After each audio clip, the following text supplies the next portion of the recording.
Welcome back everyone to the new video on Python object and data structure basics. So in this video and upcoming videos of the course, we are going to start off by discussing basic data types, and these are your basic building block of code.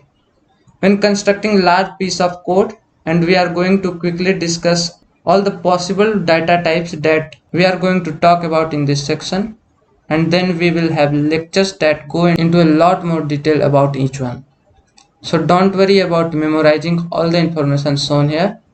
This is more just a quick overview, and there's going to be a lecture on each of these data types as we go on throughout this section. So data types we are going to discuss are the following in this table here.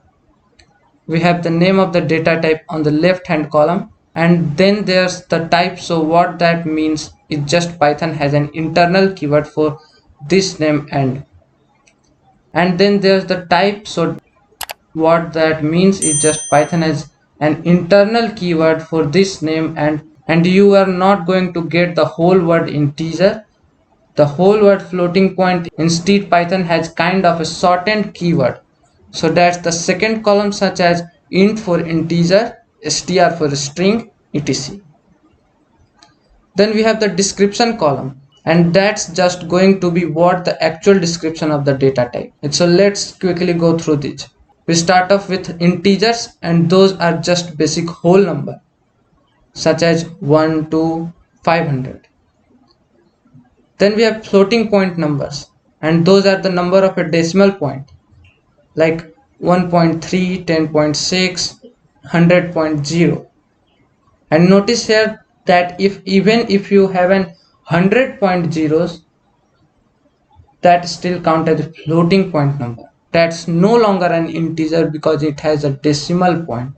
Then after that we have strings, and strings are in ordered sequence of character.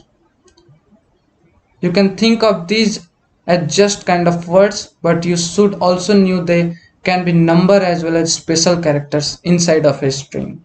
The main thing that denotes a string is that it either has double quote or single quotes.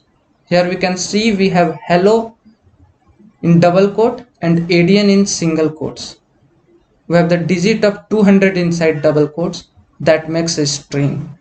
It's no longer just an integer because it has double quote around it. And then you can also see we have some special characters inside the quote. Then we come to data structures, and data structures are a little more specialized in data types and data objects because they can actually hold data objects in some sort of sequence or in sort of mapping. So here we have lists, and these are an unordered sequence of objects. Here we can see that we have been able to use square brackets and commas. So you have a sequence of other objects such as the number 0, the string Python, and then the number 200.3. Now dictionary are another data structure that can store other data type, except in this case instead of having an ordered sequence, they have unordered key value pairs, and we will be discussing in a lot more detail how dictionary work. But here we can see that we have a key, then a colon, and then a value, and it's denoted by curly braces. As far as if it's a dictionary instead of just being and on a list which have square brackets, then we can have something like name and then colon, and then the value of that name is Aditya. Again, we will be discussing dictionaries in a lot more detail. After dictionaries we have tuples, sometimes are also called tuples, and these are ordered immutable sequence of objects, and they were immutable, meaning you cannot change an object that's already in that sequence. So we'll be discussing what immutable means and a lot more detail when discussing tuples. Then we have sets, which are an unordered collection of unique objects, and again we will be talk about that and a lot more detail.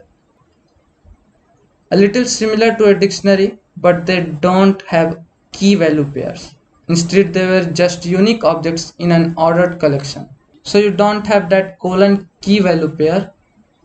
Again, we will discuss it in more detail later on.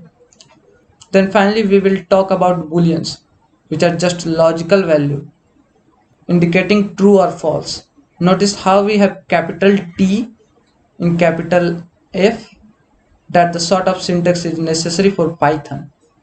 So those are all the basic data types. Again, don't worry if you didn't understand any of this or didn't want to memorize any of this.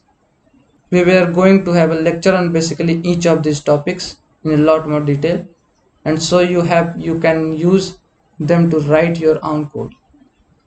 So that's it for today. I will see you at the next lecture.